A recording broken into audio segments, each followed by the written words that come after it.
Because think about it, if the company said, hey, you don't need none of this, so we just want people that want to work, there would be no more Comptias, IC squareds, EC councils. All these different companies would not exist anymore. And these are probably like $1 million, multi-million-dollar companies now just because of certs alone. Like Comptia been in business alone just from the government because they struck their deal with them. Don't get me wrong, there's some good value and knowledge in the certifications. But if it wasn't for the government, what y'all think would be happening with Comptia?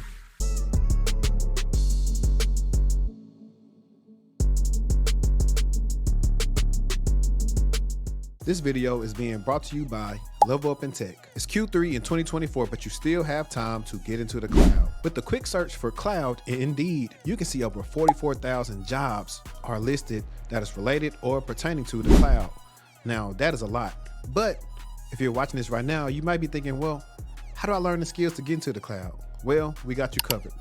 Level Up in Tech is one of the best, if not the best, program related to getting people into the cloud. At Level Up in Tech, you can learn about server config and troubleshooting, the AWS cloud, infrastructure as code, CI/CD, scripting, containerization, and more. And also, they now also have a new multi-cloud AI engineering program that is dedicated to help you have the latest and greatest skills to help you be marketable in this tech market. They post more testimonials than almost any program that I could think of. Check them out. Now, if you're ready to start your cloud career today, then use the link in my description to go to levelupintech.com/tech so you can start your career. And plus, they'll know that I sent you. But on to the video. We actually get, there's a lot of interesting things happening. I know you was talking about the greens. I just seen something about Chase this morning, but I couldn't even, it wasn't a lot of details. I'm sure it's got something to do, like you said, with scammers. No, that's exactly what it is. So everybody been going crazy with the Chase glitch. And all of this is scammers depositing like fake checks. And they knew a loophole to get the money out of their accounts. However, Chase figured this out quickly and hit all their accounts and put them in the negative. So one dude owed like negative 40,000 and people are like owing a lot of money already. And not realizing that they are messing up their relationship with this bank and they have these account numbers and they can tell everybody, hey, like these people right here are scammers. Like, don't give them accounts. So like the funny thing is scammers always think they're so smart, but they're actually dumb. Like they'll take a little bit of money right here and then, I don't know. It's crazy. I was like, that's what y'all fools doing. Like these fools, and I may try to put this right here for post editing, but these fools was lining up in the ATMs to scam, not knowing, hey, y'all are on camera. Y'all are willfully doing it too. Thank you. That's the thing. And it's not like you did it on an accident. Like if you're going to scam, bro, like $1,000, maybe $5,000. If you're going to do something that low, you might be able to like, I was an accident. But when they looking at your account history and knowing you don't get that money in there and you put some in there for $50,000 with a fake check. It's knowing you don't get that money in there for me, because for sure. Yeah, the bank scams have been out of pocket for a while now. I honestly thought they were gonna pivot and do something different because it's been the same things going on for years now. Yeah, but who knows with them? But I know for the fact that you put Kamala talking about washing greens in the tub, which I've never seen nobody do. I know it's been irking you. I'm just, sometimes you can just not answer a question. And she one of them people who should just not answer certain questions. Like even why is somebody even asking you about greens during election season? There's plenty of other things to be talking about. But the fact that she took it far enough to say that she had to cook so many greens that she had to clean them in a tub was just TMI. TMI. It was, I'm sick of her. No, disclaimer, everybody. These are my opinions. These are not Destiny's. Before this whole Trump and Joe Biden stuff happened, and then they really did a loophole and made her the candidate, I was telling everybody, say, hey, this is on the heels of not like us still being a thing. I was like, Kamala's not like us. She's not. I saw the play. If you watch the BET Awards, I saw the play then with her and Taraji, and she's talking about not like us. You got to pop out and show them. I was like, I saw the play then, and I was like, okay. and you ask why would they be um you ask why would somebody be asking about greens? Because they're paid to be in the show. They think this is the thing. Most of everyone is so gullible and dumb that, and it's really like I just have to say to black people because Joe Biden told y'all, "Hey, you're not black if you don't vote for me." He really Now said that too. they're just trying to appeal to you to get the vote, and most of the time, even who you vote for don't mean some a bill or something going to get passed or not anyway. And so it's just one of those things where I personally would have preferred her just to come out and just say, what she was going to do versus trying to placate and act like, oh, I did this and that, and they don't really mention that she was primarily raised in Canada, and she always talked about her mom first, really never talked about her dad. It's just a lot of stuff like it's all this discourse. You got the what's they call diaspora and ADOS and FBA and people going back and forth. But one thing holds true, and I was naive and younger, but I didn't really realize this. But we have not had a black American president. Obama's Kenyan and half white, so he really was not black. But he had Michelle on the side, so he looked like he was black.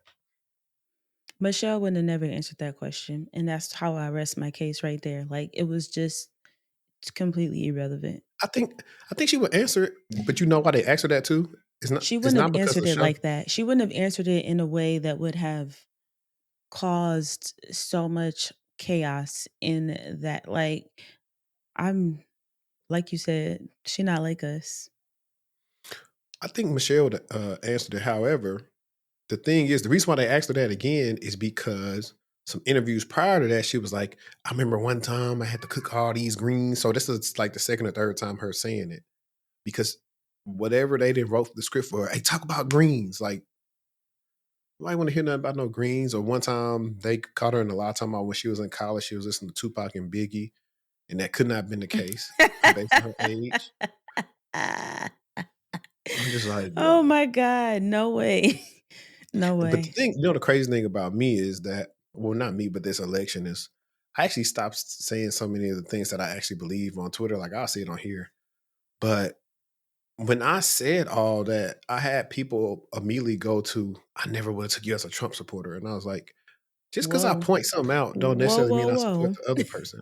Right. I was like, I didn't even vote for Trump in the last election. I'll go off based off policy. I'm independent. I don't have a party. I just go based off of what I think would be the best and go do some research. And that's how I compare like policy. I don't care nothing about what they saying. Actions speak more than words to me. So that's why I'm like most of the black men that have sense, that are not gullible, that are not crying, like all the freaking stuff when they try to like make a black man look stupid on TV.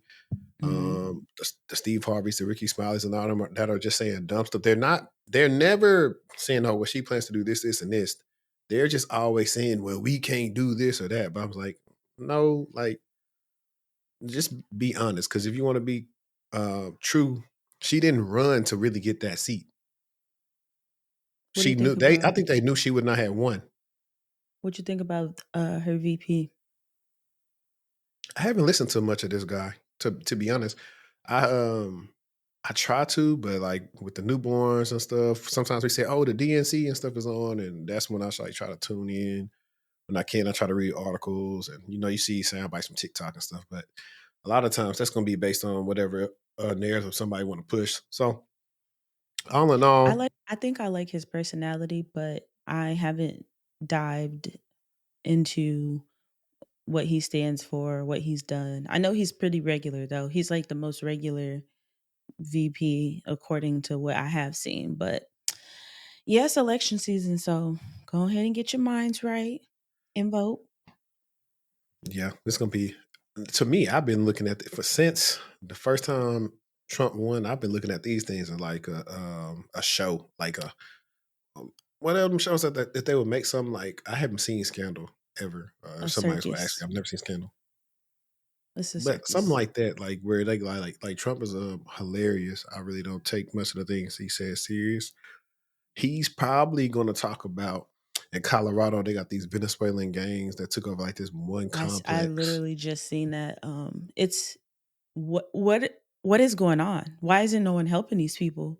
I think the authorities got to some people and got them out of there. I mean, it's just the things that's going on, that's happening. Now I will tell people, y'all do need to, when you see a headline on Twitter, go actually research it, because all you saw over Twitter was Kamala and them approve of the immigrants getting this, 20,000 or some whatever thing. But when you go look at everything, they just kind of got added to it, and there's got to be a list of things that you have to qualify for in order to get whatever down payment assistance you got to get. And then I think I saw somewhere else, and I didn't double check this yet, so somebody in the comments can fact check me. But I think after that they said, no, we're not giving you the money. You pay the down payment, and then it'll get credited back to your taxes. So it's a lot of different things that they go out there, because you can paint whatever narrative by saying, oh, they're gonna do this or that. But one thing is for sure, that that's gonna be the Achilles heel of them if they don't have anything to back up to say for those immigrants coming in illegally, taking jobs, getting benefits, getting money that could be going to other people. Or like people was talking about, if the economy's so great, why everybody ran to Chase to get this free money? Okay.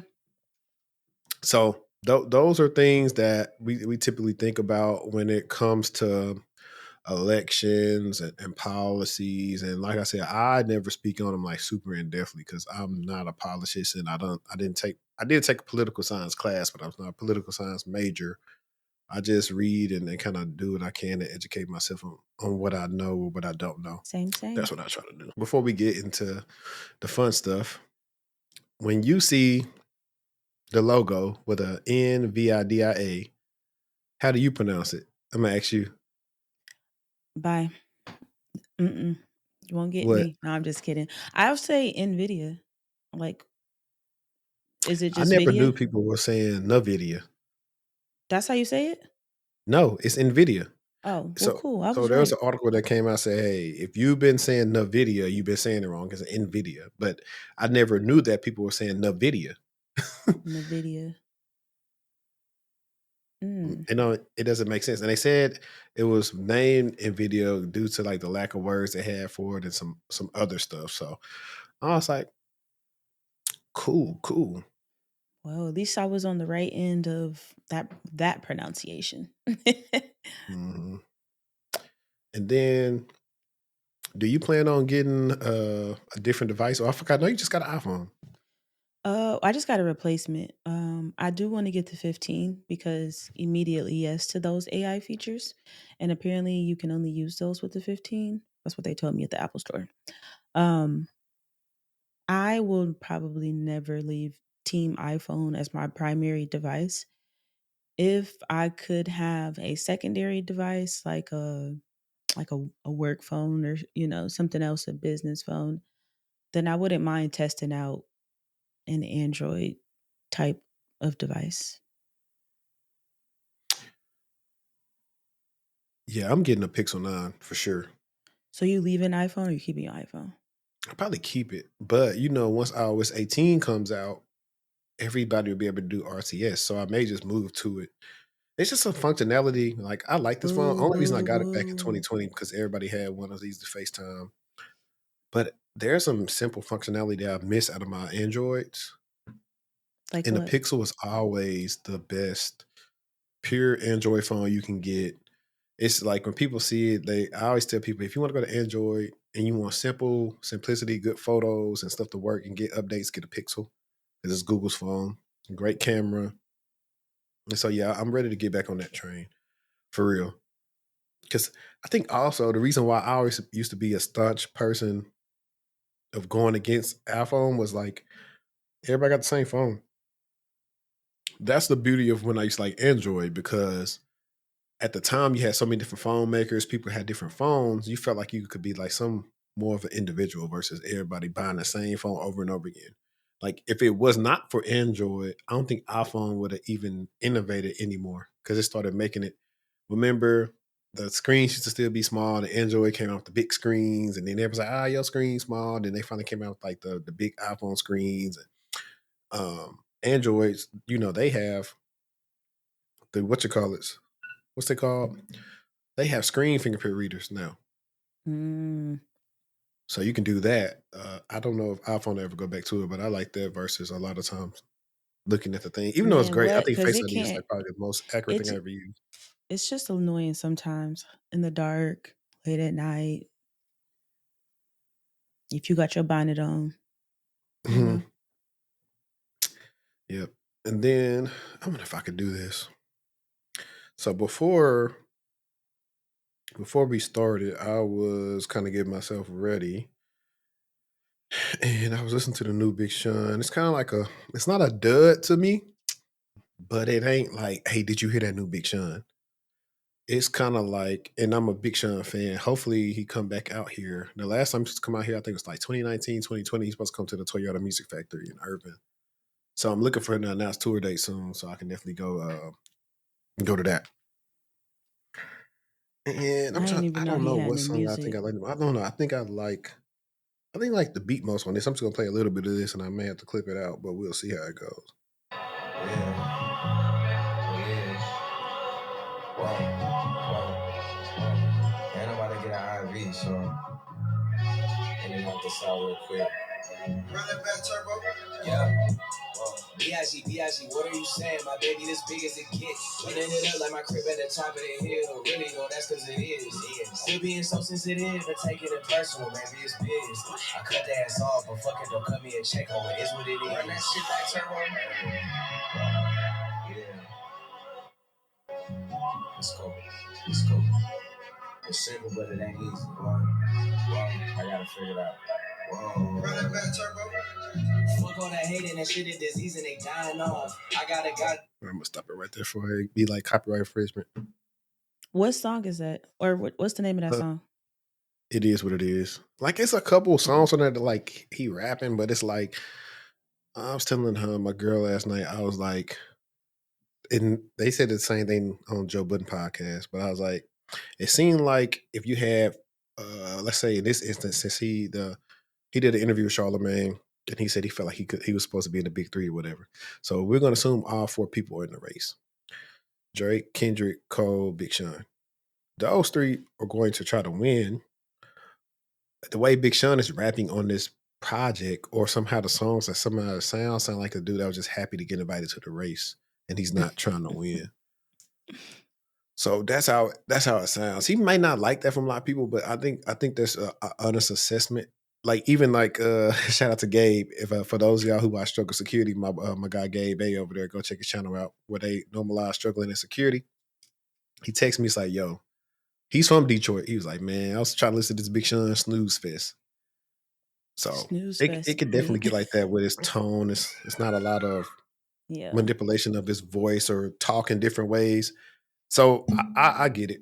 I get it. I just the songs I like, and that's why I'm gonna keep it at from there. I'm gonna check it out. But let's see, where Real are we? quick. Did you watch Deliverance? Please tell me you watched it. I didn't watch it yet. I knew I I should have watched texted you last night and said you should watch this because it. We'll wait. We'll I wait to watched The talk about it. Union, The Union. Mark That's on. Wahlberg and Halle I like Berry Mark and Wahlberg. the Is it dude from funny? Oh, Luke with Cage. Holly. Yeah. Was it good? It was alright. It's just something to watch. It ain't nothing I'll say you gotta cause we've seen that movie before, but just differently. I'm just put this here. The Deliverance was like on a Tyler Perry level, and we please watch it so we can talk about it. Yeah, I got you next time. I got you next time. Let's wake everybody up. Welcome back to the TechTual Talk podcast. I'm your host, HD, and we got Cyber Shorty in the house. and we trying to wake y'all up when y'all ride to work right now. But if you are watching us on YouTube or listening on Apple Podcast, Spotify, you know what the deal is. Follow us, leave us a review, and comment, and share this video out for the algorithm. We've been going crazy lately on the channel, and that's what we continue to do. Now, I know that we are finally intro on the pod. We talked about a lot of good stuff. Some stuff that may be interesting to the common listener that hadn't came to the channel before, but now we finna get into what we really talk about. And so I'm gonna pass the ball to Destiny so she can bring up our first topic. All right, all right. So, our first topic of today is going to be flying through Seattle's hacked airport. And I'm going to share my screen. Here we go. All right. So, if you don't know, uh, Seattle announced that they were experiencing a possible cyber attack on its systems. And so this article is basically being written from the perspective of someone who has had to travel through that airport since this has occurred. Okay, so it says the outage resulting from the recent hack has not fortunately caused planes to fall out of the sky or air traffic control to double book a runway. Those resources run by the feds are considerably more locked down. Rather than catastrophe, what we have now and for the foreseeable future, since authorities have offered no timeline for restoration, is an object lesson in why we have rules about where to put our eggs. For my part, I found out on Sunday when I hesitate to I hesitate even to mention it because no one seems to know about this miraculous service. I went to reserve my place in the security line via the C Spot Saver. The service was offline and throwing the kind of error that you don't have to be a sysadmin to know means deeper problems. If I had been a good reporter and read my own publication over the weekend, I would have known this was the result of, amongst other things, the entire user facing DNS configuration of the port's web architecture being totally cooked. So they're basically saying it's still offline. Luckily, I was not checking a bag and security was light, possibly due to a jackknifed semi blocking all southbound traffic.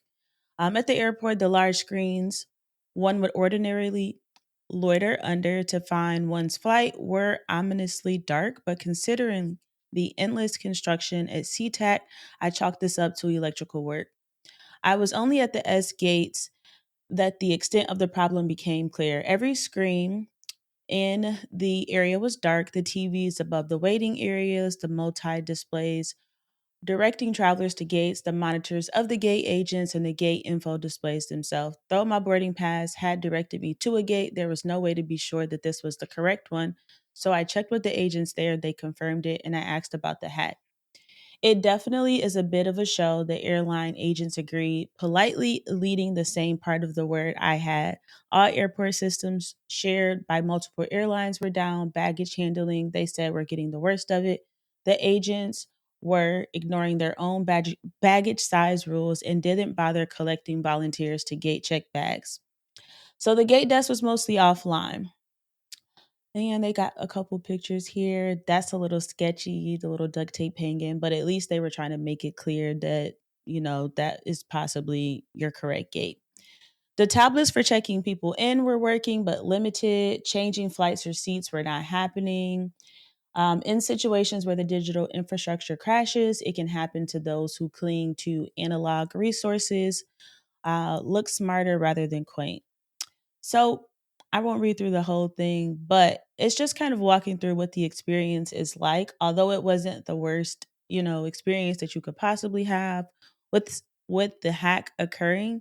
I think the biggest piece that will probably frustrate most people is not knowing where your gate is, if your gate has been changed.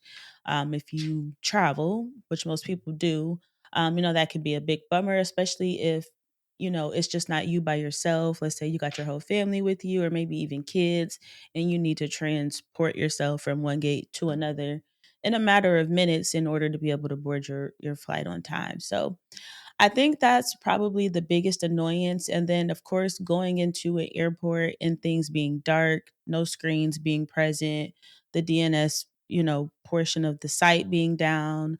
I think it's just more of a frustration. It didn't seem like he said, flights weren't stopped, runways weren't being double booked, but still, nonetheless, frustrating as a traveler. Even if you're a first time traveler, it could be pretty frustrating and overwhelming for you as well. So I thought that was good just to highlight the experience of someone who had to go through that airport since it has been compromised. Yeah, that reminds me from well, not reminds me, it's kind of piggybacking off of what Greg and I talked about in the last week's episode about the CrowdStrike Microsoft thing. But really, when you think about, like, I used to support TSA.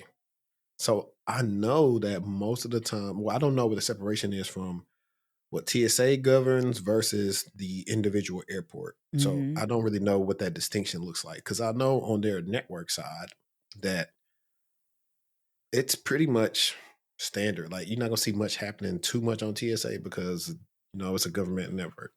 But like I said, I don't know what the airports do. Like I just know like the TSA employees versus then you got like Delta employees. It, the- it's the difference there. But while you were talking about the hack thing, I don't know if you saw through the notes. I was looking through stuff and articles last night, and I saw that there is a SQL injection that people could use to bypass some TSA stuff. And I want to say, and I can bring the article up too, but I want to say like this is the service that I think pilots, flight attendants, and somebody else uses because they do different things on how they get into the airport to the airplanes and things of that nature. But the people found out like a simple SQL injection could let them add anybody they want to in the database and bypass that. So let me share that real quick. I'm not gonna read all that either. I just have a quick comment on that.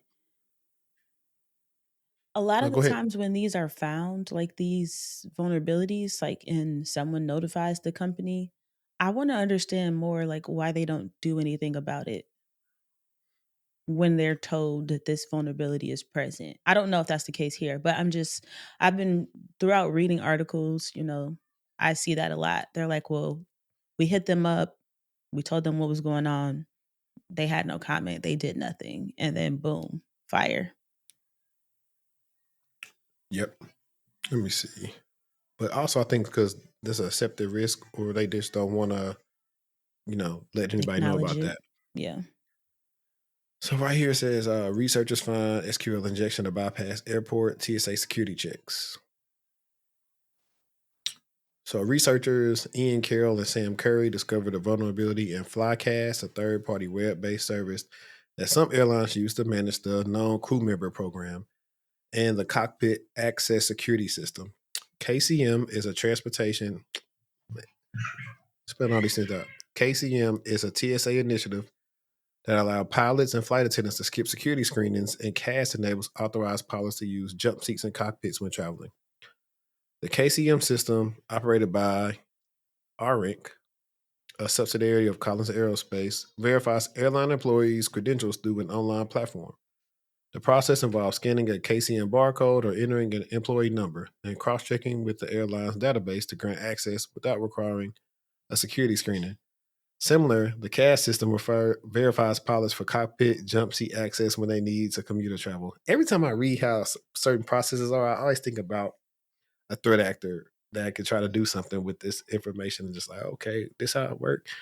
I'm just going to find a pilot and I'm going to get all the information from them and I'm acting like I'm flying the plane. I'm going to take the plane over. So I don't know if they probably think about that stuff too, but that's kind of thing. I guess I watch too many movies. No, that's literally the first thing that came to my head. When the title of the article had me feeling like this is like the worst thing ever. This could be like it is a huge security risk, but in terms of national safety. Right. The researchers discovered that FlyClass's login system was susceptible to SQL injection, a vulnerability that enables attackers to insert SQL statements for malicious database queries. By exploiting this flaw, they could log in as an administrator for a participating airline, Air Transport International, and manipulate employee data within the system.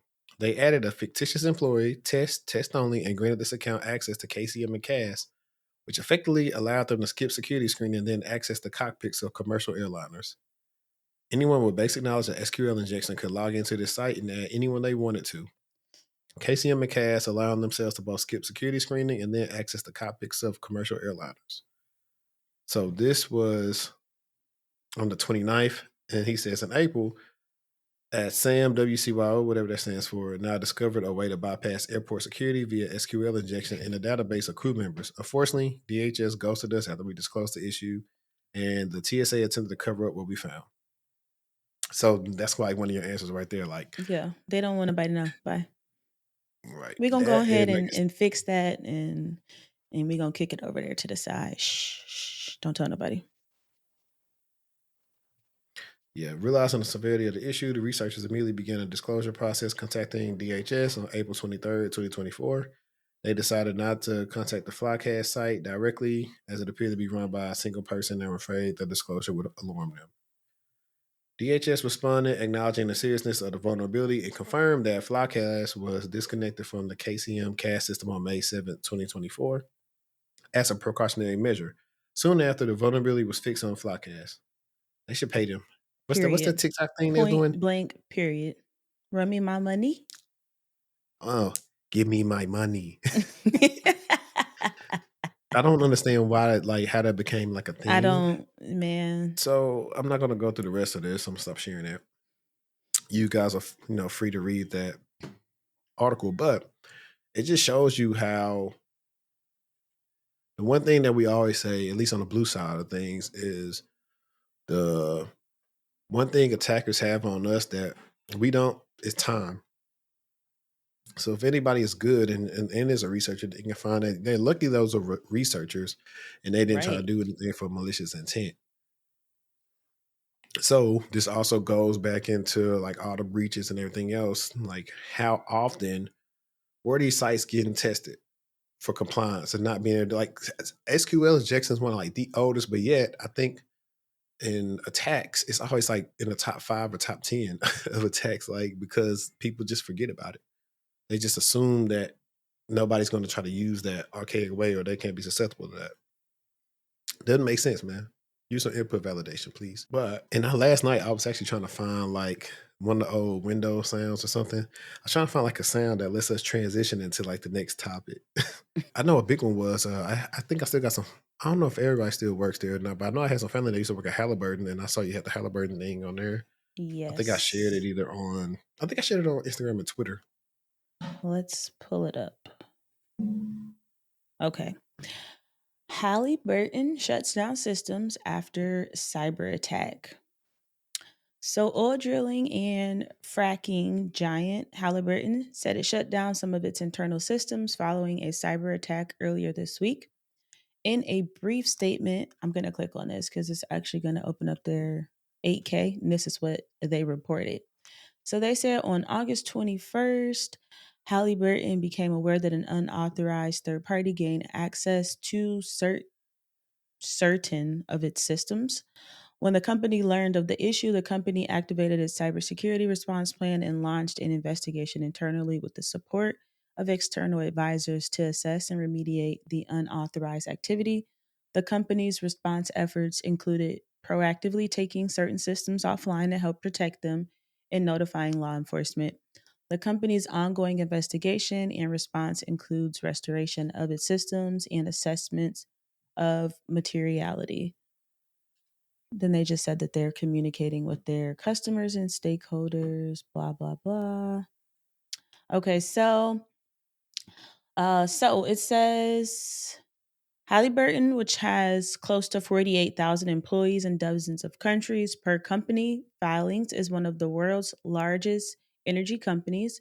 The U.S. energy giant is widely associated with the massive oil spill caused by the Deepwater Horizon oil rig explosion in the Gulf of Mexico in 2010, in which they agreed to settle with the U.S. government for $1.1 billion. The U.S. Department of Energy spokesperson Jeremy Ortiz said in a statement that there are no indications that the incident is impacting energy services at this time, and DOE is coordinating with interagency partners. So that's really all the article really talks about.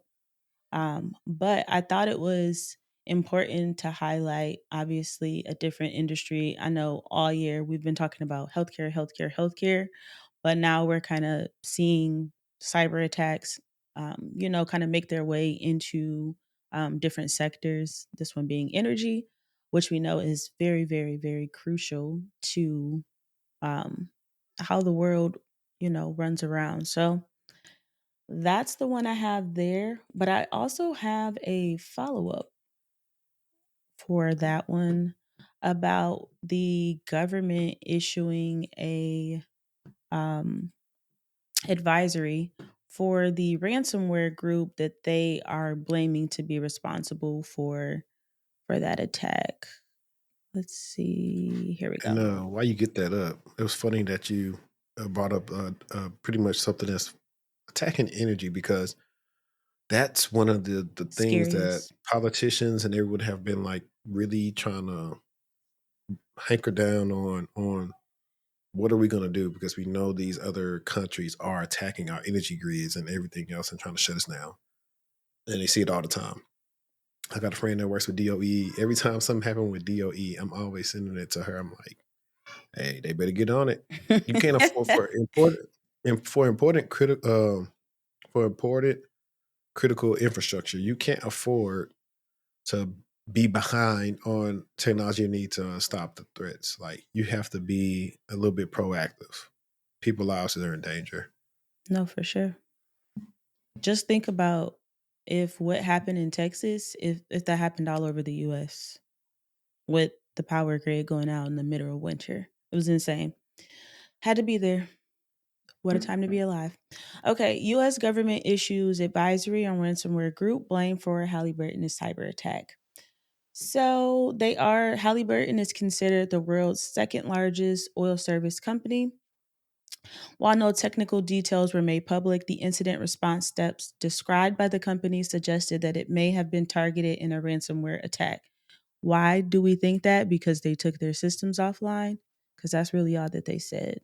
But in the 8K is what I'm referencing.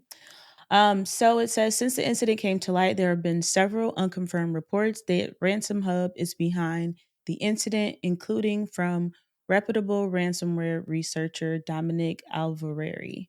On Reddit, a few anonymous individuals mentioned Ransom Hub being behind the attack, with one claiming the data was stolen and that the cyber criminals had been demanding a $45 million ransom. Bleeping Computer also reported on Thursday that Ransom Hub is behind the Haliburton attack based on some indicators of compromise. So if you don't know what that is, it's basically like a signature to that threat group. So Ransom Hub's leak website does not mention Halliburton at this time of writing, which suggests that if they are indeed behind the attack, they are still in negotiations with the company. Halliburton has not made public any information beyond its initial statement and SEC filing. Security Week has reached out to the company for confirmation that it was targeted by the Ransom Hub ransomware group and will update this article if the company responds. The cybersecurity agency CISA, the FBI, and HHS, and the Multi State Information Sharing and Analysis Center on Thursday published a joint advisory detailing Ransom Hub attacks. The advisory describes the tactics, techniques, and procedures used in Ransom Hub attacks and shares IOCs that can be used to detect and prevent intrusions. According to the government agencies, the Ransom Hub operations has encrypted and exfiltrated data from at least 210 victims since its inception in February of this year. So it says Ransom Hub's Tor based leak website currently lists 180 victims, but the US government is likely aware of additional. The government advisory mentions that Ransom Hub victims are from various critical infrastructure sectors, including water, IT, government services and facilities, healthcare, emergency services, financial, food and agriculture, commercial facilities, critical manufacturing, communications, and transportation. So, yeah, just a little bit of more information about who could be possibly behind that attack.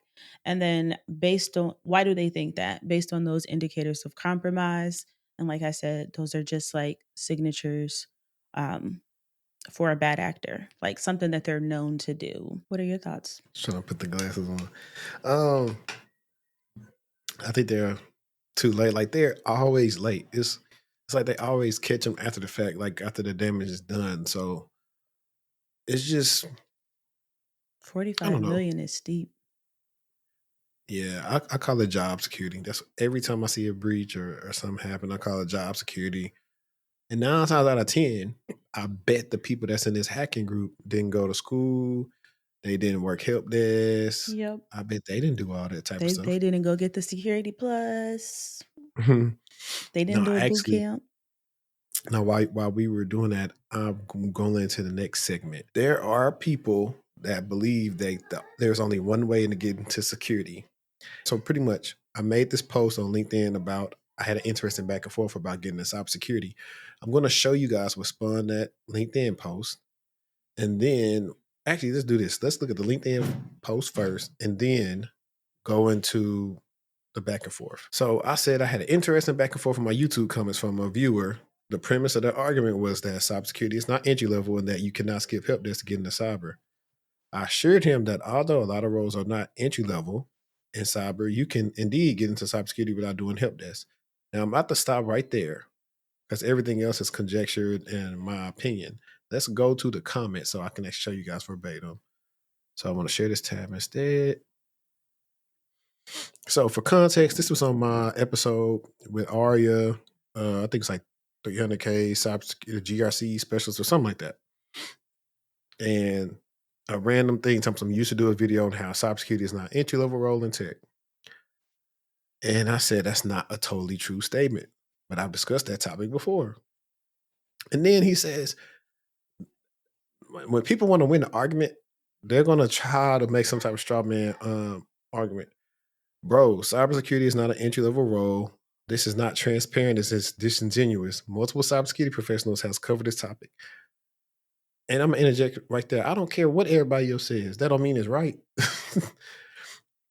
That is like playing in the NBA without even playing high school ball. Some people will hit the lottery, but most will not be able to be hired without having experience in at least help desk. You are tripping, fam. I literally had this conversation with the lead cybersecurity engineer at my job. We are one of the largest private banks in the world. And I don't know why he brought up banks. I know about certain banks, yeah, they got some good stuff going on, but a lot of them don't. I have a bridge in Brooklyn for anyone that thinks they can land a cybersecurity job with no experience, no bachelor's degree in tech. You can't protect, govern, or set up compliance protocols for something you don't understand. And this right here is, I call it a form of gatekeeping. Because after we kind of go through this back and forth where he just was being very staunch on this point, and then he says, "Oh, what makes me sad is I'm seeing many black tech influencers telling their viewers that they can walk off the street and get a cyber role with no experience. You are going to get your resume thrown out if you're lucky enough to get an interview. They're going to cook you." Okay, pause real quick. He must have watched none of our videos because what that's not what we say at all. So he's confused, first of all. Yeah. And I'm not going to read all our stuff because people can go back and watch this, what's called for tech. Because I told this guy, I said, I actually want him to come on one day so I can slice and dice what he's saying. Because I never was disagreeing with what he was saying in general, but I was like, you're not adhering to my point either. When I'm saying, hey, the exception does not make the rule, but the exceptions happen. But that's why I say if an intern can do certain roles, that means there are some roles that could be entry level. And this is where his first mistake was. He says a lot of insurance require, say it with me, a college degree or at least for you to be enrolled in if you don't have experience. The cybersecurity Reddit group that's filled with verified professionals have made it very clear. I don't know if the people are verified or not. This is a discussion I was having with Lee. He was showing, oh, so this how they hiring people. I say, bro, I don't know if these people really work there or not. They don't have no real pictures or no real names on there. I don't know if these people got jobs or not. Anybody can go on Reddit and say they do something for somebody. And the funny thing is cybersecurity is not an entry level role. Cybersecurity is like a subset of like IT. So there are different roles in cybersecurity. It's not just it's a running joke on Twitter called I want to be a cybersecurity. That's a running joke, which whenever maybe Diera comes on, we can laugh about it. But you can't skip past tech support, help desk, system admin, various network roles, and jump straight into security. This is like me expecting to play for the Clippers after doing runs at the local LA fitness. Like, that's a false equivalency. Nobody would think they would go from running ball at LA Fitness to going to the league. Like, and a lot of people argue with me in bad faith because I don't think they understand that, hey, over the last 4 years, I've talked to so many people trying to get into cybersecurity, and I do these consults all the time. So when I'm making a point, it's not me just talking, it's me letting people know that, hey, I talked to many different people. All these people got in different ways. Everybody's skill set was not the same. I've gotten people who went from being in physical therapy to being a SOC analyst. They didn't work help desk. So I don't say, hey, everybody's going to have to go work help desk. I tell some people they may need to if they just need some experience and they don't feel like if you don't go help desk route right away, then you're going to have a really good strategy to get past that. So that's what I tell people. And to be honest, every help desk isn't technical. And so sometimes you are working there and you're not learning nothing to make you transition into cybersecurity anyway. But that's a subject for another day. Of course, we know internships require you to at least be enrolled in school. That's why he's not really making a point. But I just feel like that's not what we say. We're not who he's trying to make it out to be in the comments of whatever of that video. It's just that's not what you give. Exactly. But And that's why I we've knew he already was going to broken come in it because down a million times, a million different ways. You can go the boot camp route, you can go the school route, you can go YouTube hmm University. Like we've already talked about that. yeah. And we've also So acknowledged I'm that I'm reading this for cyber educational purposes because yeah. people like him will detract people from getting in because I didn't even bring up in this conversation, like you do realize there's people with high income skills, high transferable skills from other industries that don't have to work help desk to get into cybersecurity. That's why it's kind of like stupid that you're wanna down the hill of everybody got to go through help desk. No, they don't. Let's see.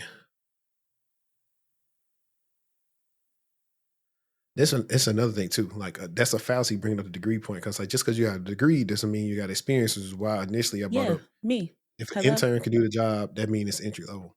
Me. Got the degree, no So, experience. So what are you, huh? I still had to start somewhere. And what I was able to start with was entry level. like this stuff was funny. Uh, So I said, and then I try to give him like a olive branch. So I'm like, I don't think either one of us are wrong. There are more jobs that aren't entry level cybersecurity, but there are some that are 0 to 2 years. Yeah. So he says, this was funny. I said, exceptions to the rule, and you can act like there aren't. That's the whole point I was making. Maybe I don't do hope strategies. That's not a hope strategy if I have tangible evidence of this. Like I said, that exception doesn't make the rule, but it still happens. That's that. So I'm gonna go back to this post, and I'm just gonna go right here. The real gatekeepers are the powers that be that make people who are willing to get in the industry go through so much BS that they stop wanting to be in cyber altogether. And so it this is something I talking about in the comments. This stuff is all a business from going to school, to getting certs, boot camps, these requirements, everything is a circle. There's always gonna be some form of I don't even know what word I want to use, but there's always gonna be a way that you have to do something to get in. Yep. Because think about it. If the company said, hey, you don't need none of this, so we just want people that want to work, there would be no more Comptias, IC squareds, EC councils. All these different companies will not exist anymore. And these are probably like $1 million, multi-million dollar companies now just because of certs alone. Like Comptia been in business alone just from the government because they struck their deal with them. Y'all really think, and don't get me wrong, there's some good value and knowledge in the certifications. But if it wasn't for the government, what y'all think would be happening with Comptia? I'm just Um, to be honest, like that's one thing that you it always see would on most of the definitely be jobs. That's burnt out for sure. mm-hmm. Like, I mean, it low key kind of is burnt out, but the government having that be a requirement to have a job with them is keeping that CompTIA, you know, dream alive. Right. And ironically, while he was talking about you gotta go help this, there's a young woman, I think she's like 25. She got her Sec Plus not too long ago. She said she applies for like 40, 60 jobs a day, and she was able to land a compliance analyst role. No experience, but Sec Plus. So, like, it's doable. Like I said, everybody is not gonna be her. but it's doable. So it's not a hope strategy either. The key word that he forgot is strategy. Most people don't have a strategy to get in. Yep. That's why they're going that route. But I have people that come to me from Helpdesk all the time because they can't get out. Because a lot of people do get stuck, especially people that look like us. Mm-hmm. So people were feeling this post. I got almost 20,000 impressions. And my God, these are real cybersecurity professionals right here. He was actually the director of Yahoo, which he needs a role. I should refer him to your company. But he's dope. And Sean said, I'll say this, and this has long been my opinion. There are no entry level roles in cybersecurity, but there are entry level positions. Good leadership will build a program that allows for entry level individuals to come in to have space to build experience in a skilled role, especially because those individuals bring with them new perspective, ideas, ways of viewing the world, and that is incredibly valuable. Well put, Sean. I like you. Mm-hmm.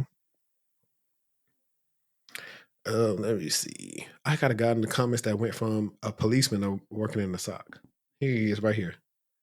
I went from being a police officer to a SOC analyst in 1 year. This notion of you have to work 3 to 5 years to help desk or be an expert on networking and servers is not only outdated, but gatekeeping in a way. Everyone has a role to play. A point guard doesn't have to learn the center position in order for the team to function. Period. He ate. Yeah. Let me see if we have some any other one stuff. That's one of our past clients too. I do agree you can bypass help desk against cybersecurity, but however, I'm glad I did not. A lot of people want to skip the foundational work for the payday. I understand, but in general, it seems the best guys in cyber has done help desk. And I'm an experienced Why believer are in the we fastest equating cyber to help desk? Why? It's a stepping Um, stone. Like I don't like that. I don't. It's Well, not I even think I don't cyber. like the fact. I just don't like the fact that we are seeing one role into a whole industry. That's Like what they're I'm never saying a saying. certain That's role. literally like it's not apples to apples. It's not even oranges to oranges. So this person, oh yeah, she's actually gonna be on the show this week coming up. Cyber engineer never touched the help desk. I think it's a valuable experience and can contribute possibly toward your overall understanding of the field, but I can 1,000% guarantee you it's not a requirement. Same, sis.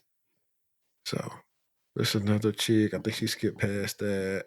Let me see if I'm trying to load any more interesting things because I see everybody a point. Like I said, um, Thomas was a person that had no technical background. I think he currently was finishing school, so he wasn't going to be in an internship.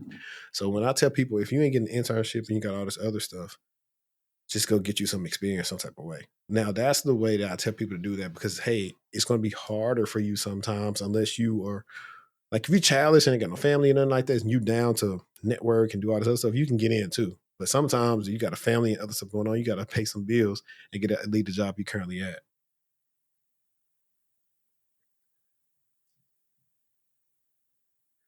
She said, I love this. Had an interview for a help desk position, and they told me it takes 2 years long to get a security role. Turned down the offer for a network security position a few weeks later. Different strokes for different folks. Especially in 2024. She ate too. Ooh.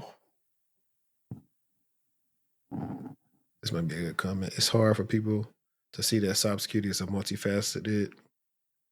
When the majority of people trying to break into cybersecurity are advertising their skills and efforts and red team skills, and the majority of the cyber leaders are preaching the necessity of certifications to help their skills. There's more to cyber than penetration testing and basic troubleshoot skills. If you're stuck trying to figure out, yeah, I like that one. This right. There's no job called cybersecurity entry level, but there are entry level, mid level, and advanced level jobs cybersecurity. Example of entry level tier one cybersecurity jobs are cybersecurity specialists, information security specialists, IT security specialists, cyber forensics analysts, IT information.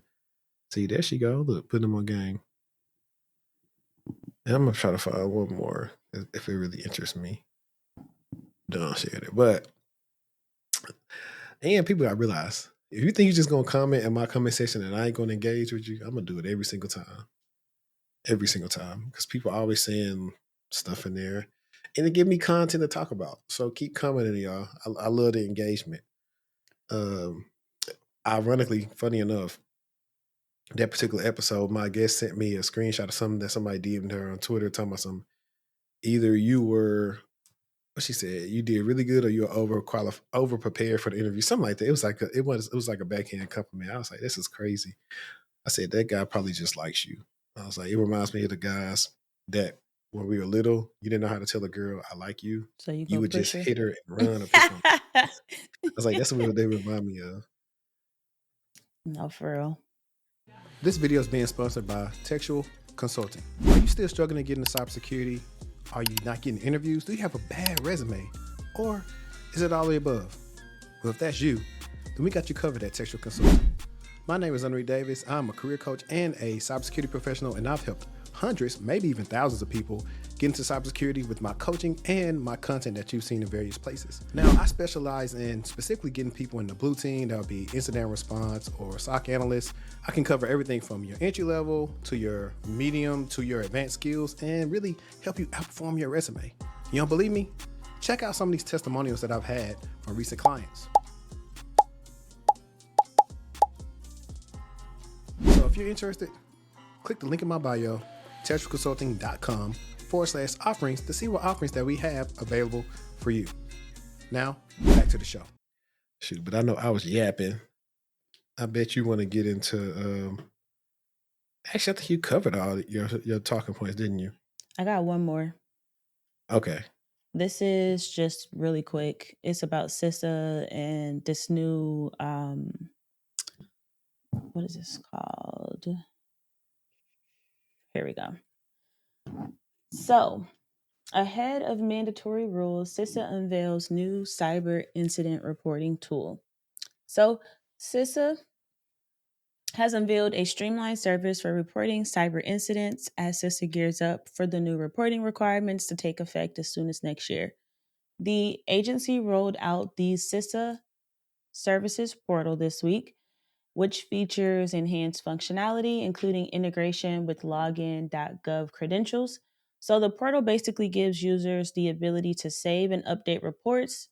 They can share out reports with third parties and also search through what is in the current inventory so that they are able to basically share the knowledge of what's going on when it comes to a cybersecurity incident.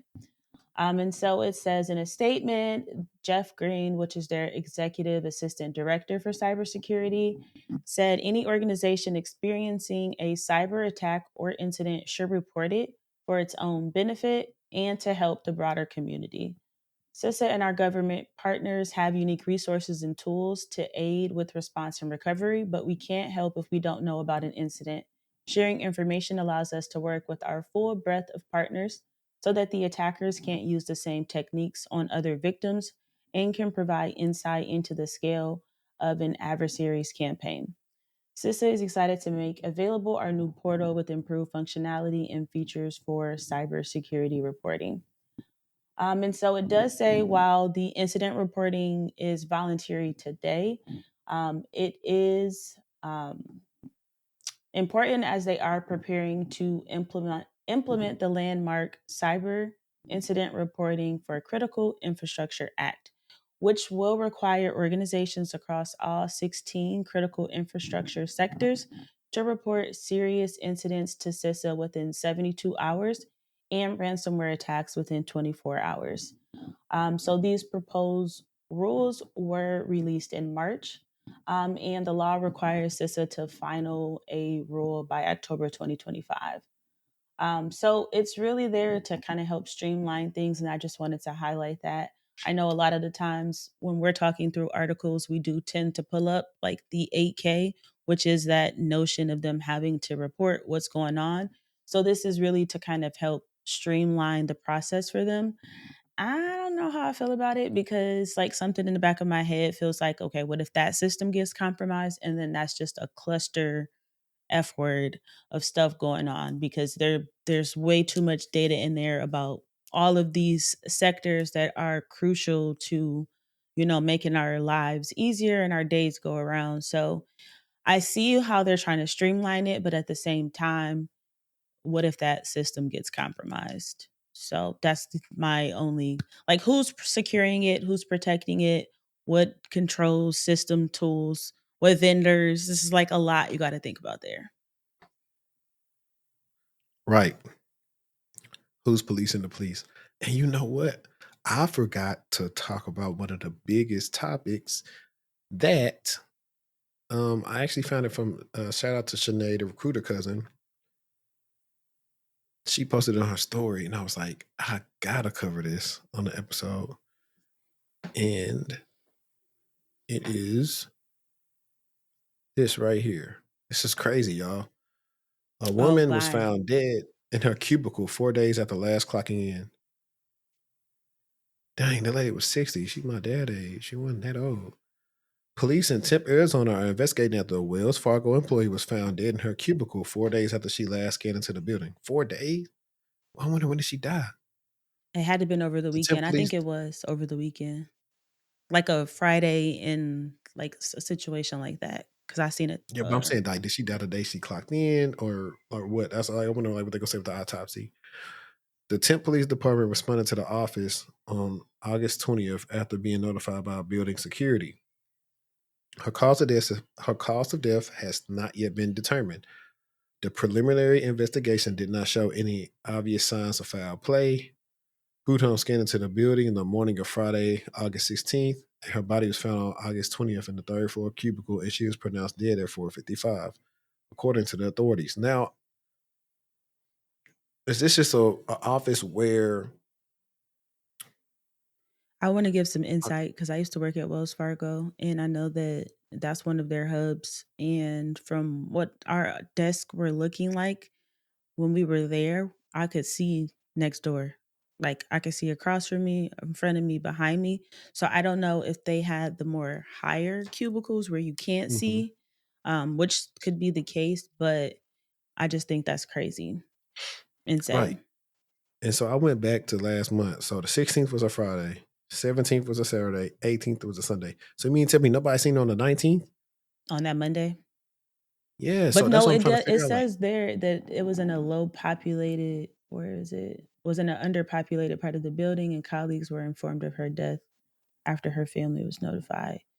But it's the building being lowly populated does not mean that security should not still be going through to making sure that somebody ain't living there.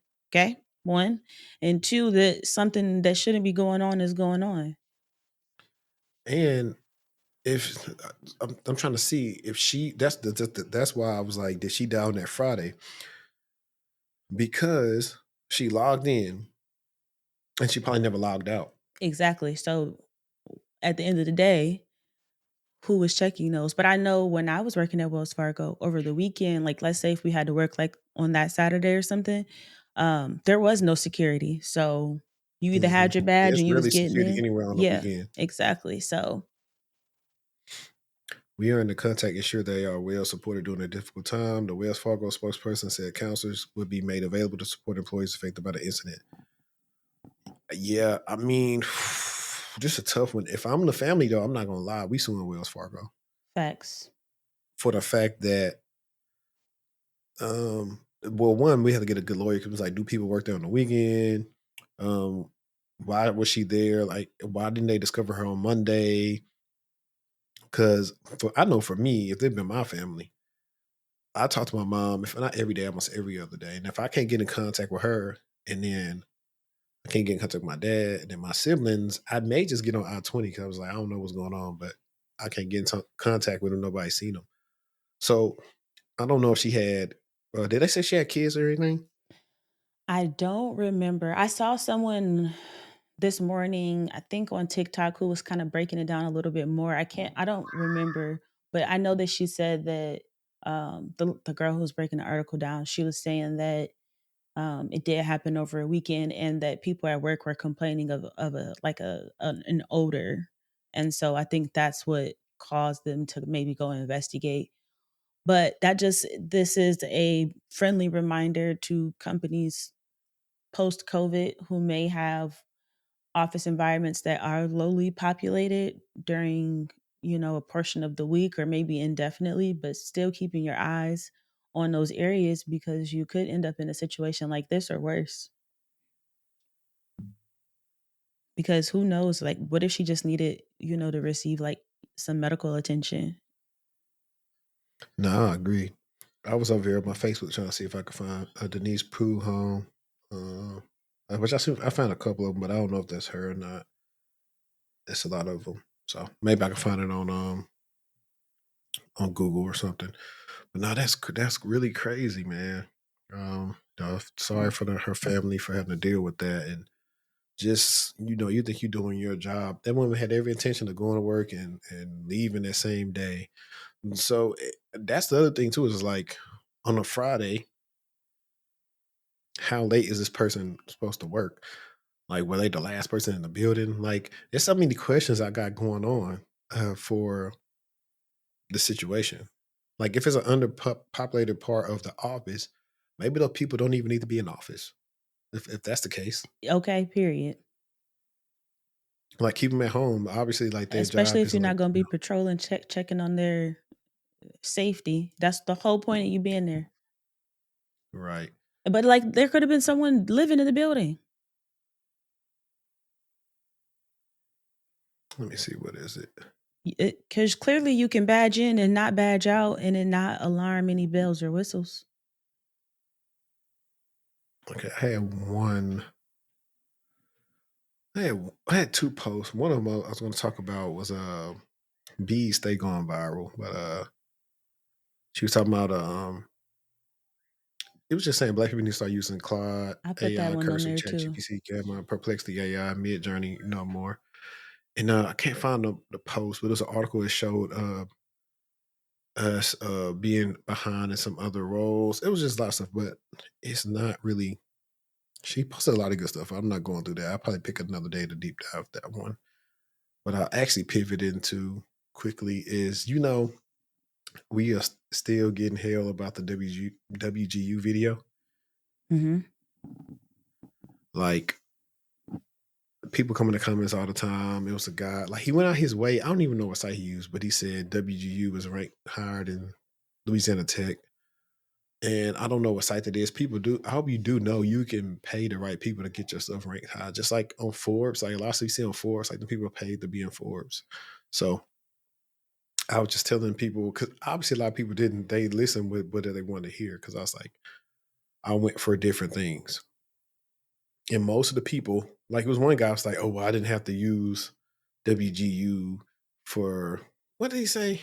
He said something stupid to me, and I was like, bro, we were reacting to a video about WGU. What are you talking about? I didn't need." Oh, he said I should have went and found a graduate of WGU, and I was like, I hope y'all don't understand, but most people I know that graduated from WGU, those people was already in the industry. Okay. Let me see. Yeah, I said comments really pressed on me critiquing their beloved WGU. I said the beloved part because it made people mad. Because I guess they got mad at the thumbnail just because I said WGU is useless with a question mark. Let me see. So Not the one dude said you didn't WGU say nothing warriors crazy, finna but jump you. instead of using WGU to form content and speculate on the degree, why not just get a recent grad to share their experience? People are struggling to get jobs with CS degrees. It doesn't mean the degree is bad. And I was like, I want to tell them something else, but I just like because the segment was specifically about WGU. And he was like, yeah, you could have just I don't like when people try to tell me what I can do with my show. Go make your own show and you could do that. On your channel. He said you could reach out to a recent grad to provide insight if this was a planned segment. Recent grads that's unemployed or employed is all good content in my opinion. Cyber degrees are broad because it's a broad field. Even Georgia Tech, Maryland degrees are hella broad. And I'm like, well, first of all, the cyber degrees are fairly new. And also, you won't see, like we talked about in the video, you won't see a lot of jobs that say you must need a degree in cybersecurity. So, secondly, I was like, it was a reaction. I know people that finished up in WGU. And somebody said, I smell the ITT tech on the horizon. But nah, man, like I said, it's still a good school. I just think it's like, I just think it's too much for giving you have all them certifications. Because in one vein, I'm happy the young lady got a job with the Security Plus, but she also passed it with no experience. But so that's goes into the thing. What is experience?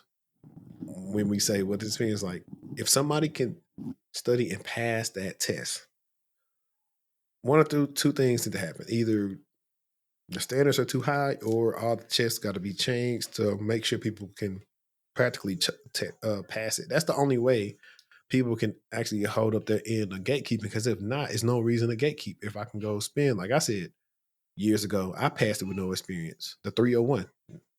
That's a long time ago. I think they Oh were my 701 now. gosh, the 301. Lord. Yeah, this was 2013. Oh my goodness.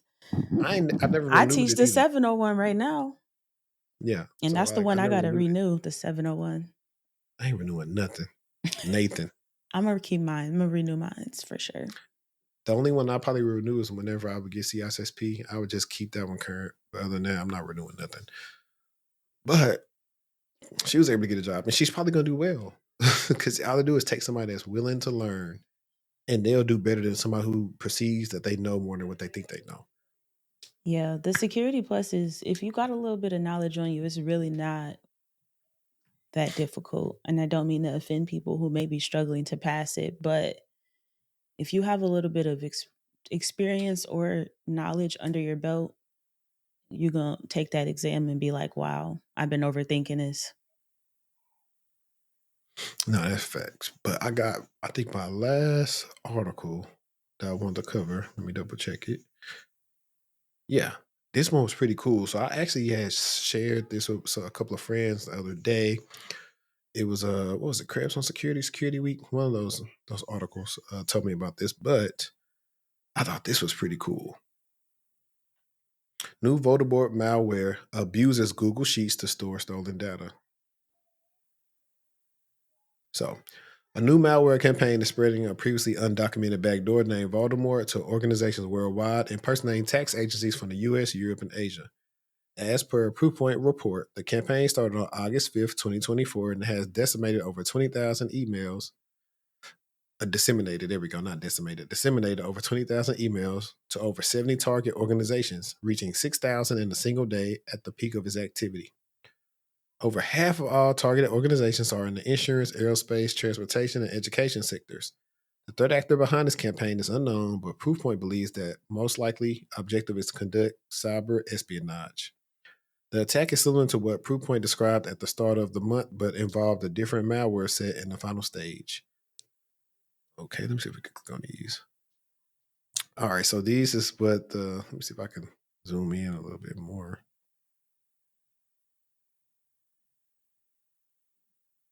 Dang it. It ain't gonna let me do it. But anyway, if you fall for this, you deserve to get got, dog. Because their name's not even in it. It says Dear Taxpayer. It says Dear Taxpayer. Like, if you fall for this, you deserve to get slapped. So the phishing emails impersonate taxing authorities from the organization's country, stating that there is updated tax information that includes links to associated documents. Clicking on the links brings recipient to a landing page hosted on Infinity Free, which uses Google AMP cache URLs to redirect the victim to a page with the click to view document button. When the button is clicked, the page will check the browser user agent, and if it's Windows, redirect the target search for URI that points to a Try Cloudflare tunnel URI. Non-Windows users are redirected to an empty Google Drive URL that serves no malicious content. If the victim interacts with the PDF,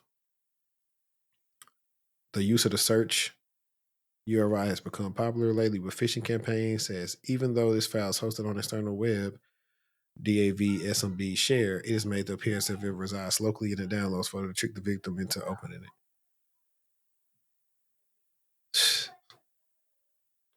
Doing so executes a Python script from another web DAV share without downloading it to the host, which performs systems info collection to profile the victim. At the same time, a decoy PDF is displayed to obscure the malicious activity.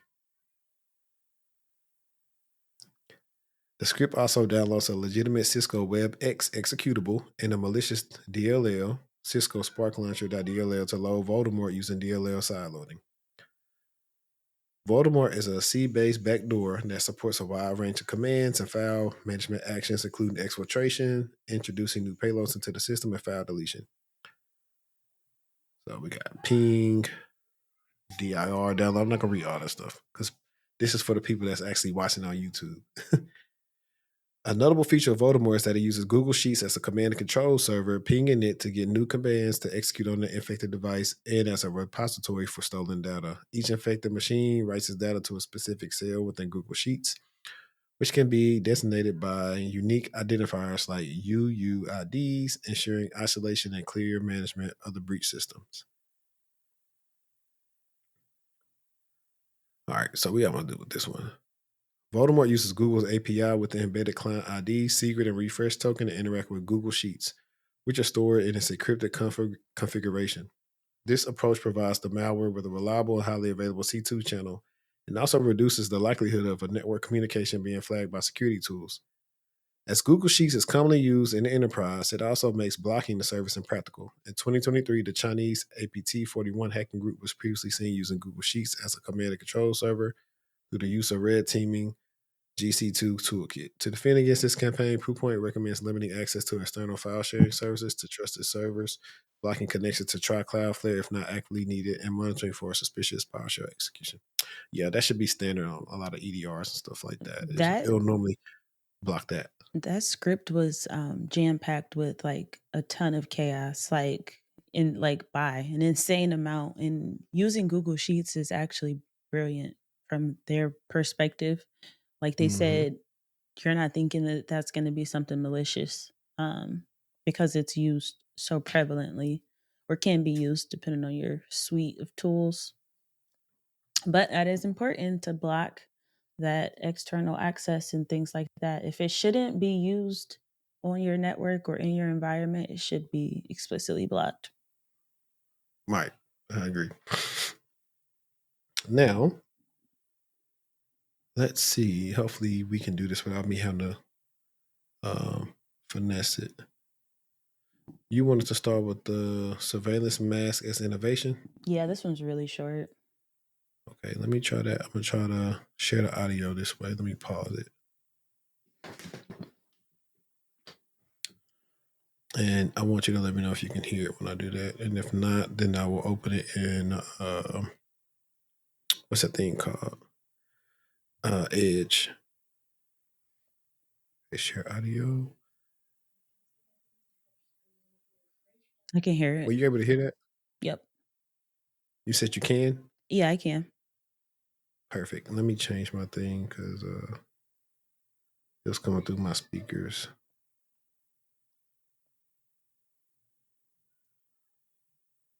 There we go. All right, let's go. I'm gonna make it big. Your toaster doesn't need a touch screen. Your fridge does not need a touch screen. Your vacuum does not need to connect to Wi-Fi. All of these features seem very innovative, but they really aren't. These are just secret ways that these companies are collecting your metadata to sell or track you. Very short, sweet, and to the point. Yeah, I Um, mean, she got a point. I mean, I'm not saying she wrong because I think they've been doing that. I think your phone been listening to you, for or sure. it's. I ain't gonna lie. Sometimes you be thinking about something, it come right up. I don't know if it's a predictability algorithm or whatever. So I don't think everything needs to be smart at all. Like, and if you do have nothing against you, if you have all these smart appliances, I just make sure they're on a different network, um, in your home because the security on those devices is not that strong. Um, they are able to be easily compromised, things of that sort. So you just want to keep that in mind. Like my dad and them, like they have a refrigerator that you can like put pictures on it, and I just be thinking all the time, like, what if one day they come home and it's just random pictures of people that are not them or messages or whatever the case may be? When you have those type of devices, then you do introduce those type of vulnerabilities in your environment.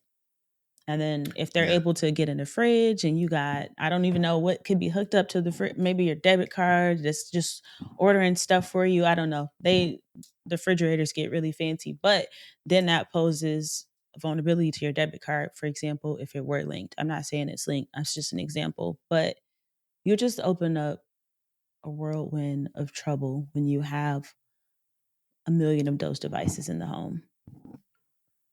yeah, and then a lot of people don't even know how to segment their network like that. Like you actually have to buy some networking equipment, get some people put it up, and hopefully you got a networking closet. Like, I only know a couple of friends that actually have that at their house. Yeah. So it is tough. Because I know a while back was that Nest, the Ring, one of them got hacked, and everybody was I think it like was talking through people's Nest. doorbells and stuff. Yep. But even think about baby monitors too. Like it's not just Oh the yeah, my refrigerator, VTech is always stoves. like, "Oh, change your Yeah. password." Yep. So yeah, no, for Yep. sure. Let me. Where is it at? I think this was pretty funny.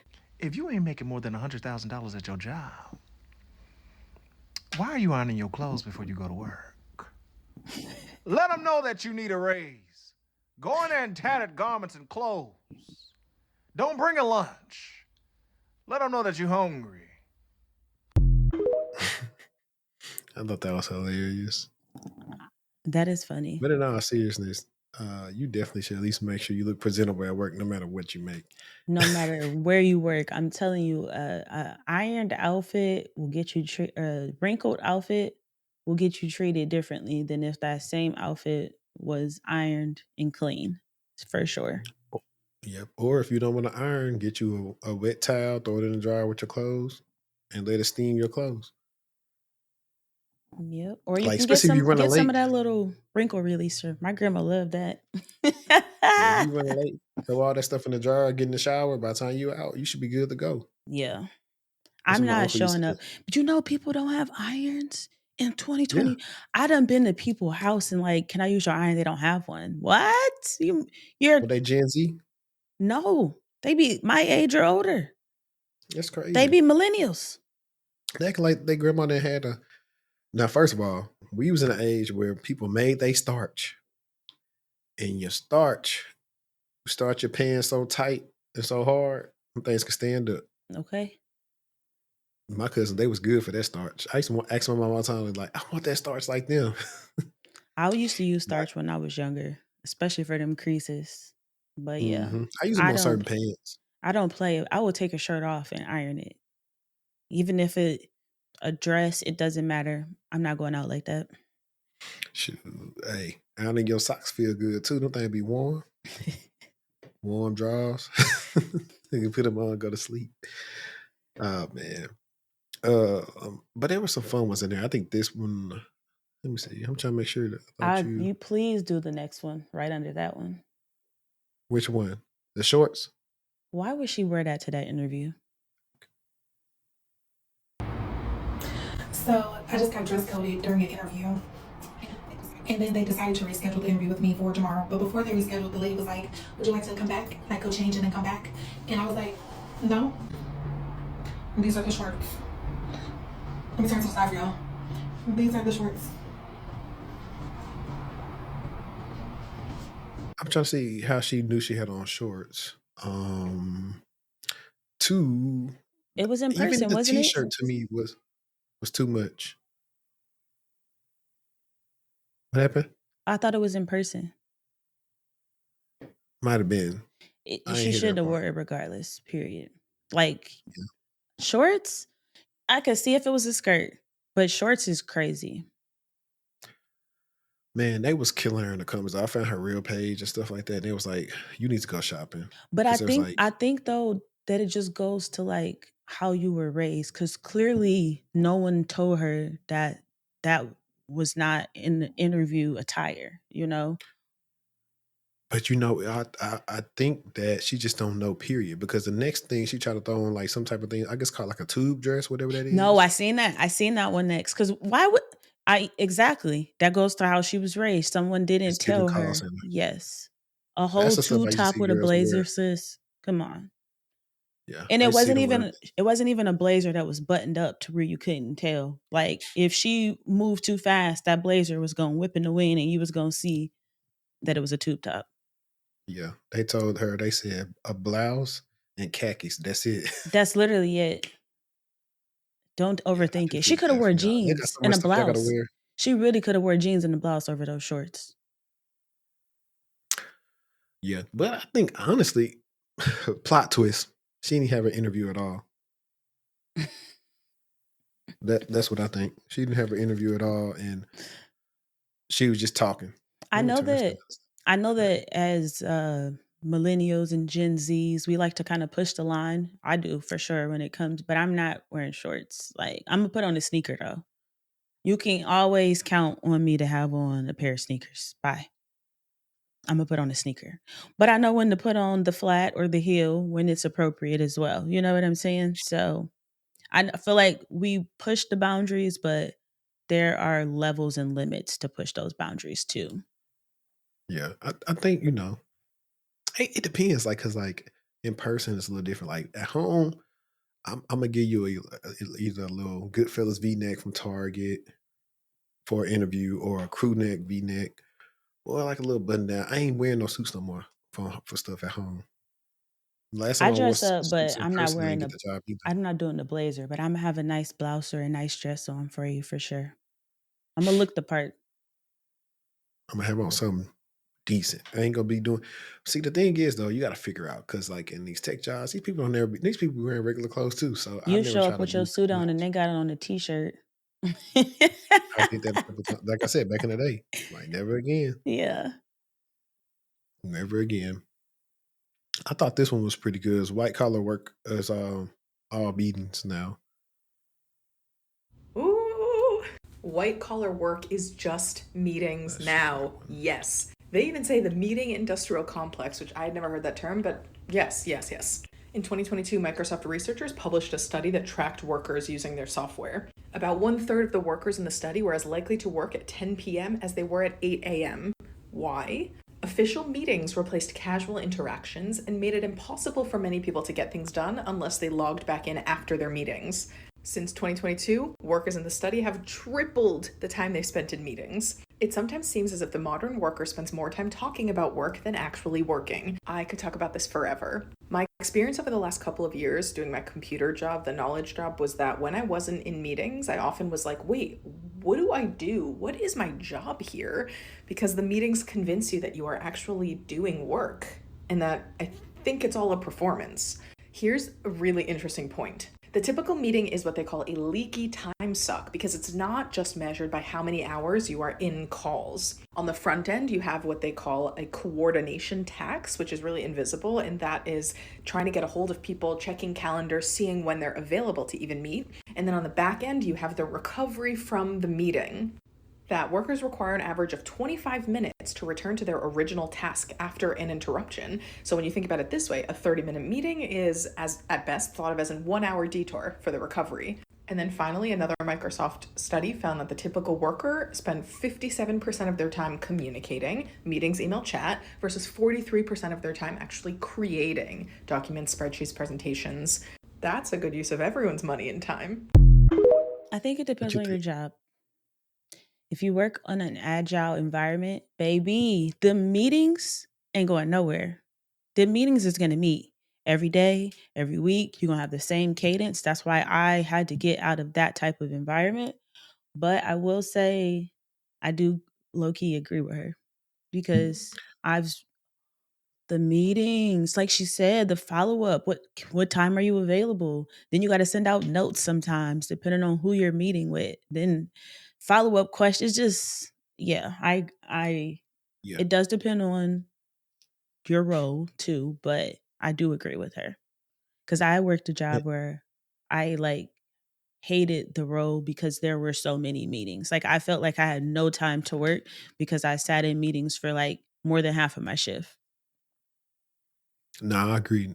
Not only that, the meetings, you trying to pay attention in the meetings. Like I said, I was going to go to the doctor one day of like, I do this thing where if the meeting's not interesting to me, my body starts like telling myself, hey, I think you're getting tired.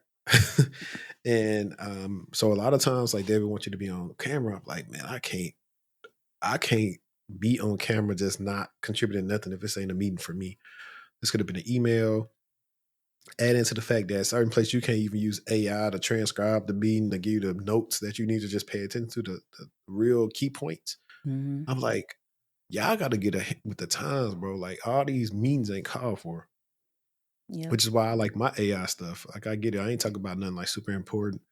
And that's why they should use ActiveScribe, because they don't keep your data. You just transcribe it and go. So What do you think I don't about know. what do you think about like have you been in a role where you had so many meetings where you weren't able to you didn't have enough time to do your work? Kinda. I think JP Morgan got like that sometimes. Where I was in like meetings every day. I had the daily stand up. You got any impediments, and then you get these other meetings, and like you have like 4 or 5 meetings a Scrum, day. project management. Then you really like she said, like I'm over there trying to figure, okay, what am I supposed to do? What am I working on? Like asking all these different questions of what I'm supposed to do. And then, but I was smart enough. By the time I did JP Morgan, I was in my career long enough to like, you know what? I'm not going to finish this stuff fast. I'm going to milk it every day. But I feel like So, also in this culture and era of meetings and all that, people are multitasking so much that we can't even function on or focus on one thing at a time. Like we're like, oh, could you repeat that? How many times have you said mhm, that in a meeting? How many times has someone asked you that? Oh, sorry, I was multitasking. Can you repeat that? Because time is of the essence. And like you said, if you sit in that meeting and you just got to be there because there's some team stuff, but you're not directly contributing, and you got a report that's due or whatever, a deliverable, and you're trying to get that done on the back end, mhm. you kind of have that there. But Yeah. meetings can definitely boggle The you funny thing down. is, when I just thought about the AI thing, all the person got to do is just put the thing on speaker and let the AI thing record and the transcriber. And like, look, y'all got it. I'm finna look what this thing said, and that's how I'm paying attention to that versus listening to you. That's what That's I'm one gonna of do. the positive focuses of AI is giving you the action items, follow up tasks based Mhm. off what y'all discussed, instead of you not being able to listen in the meeting because you're taking notes, right? No, I agree. I agree. I think we got. I don't think we're gonna go into the AI one. We kind of covered that already. Um, this was a good one.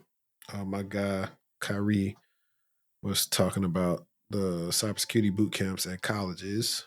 You know those cybersecurity certificate programs that universities are providing?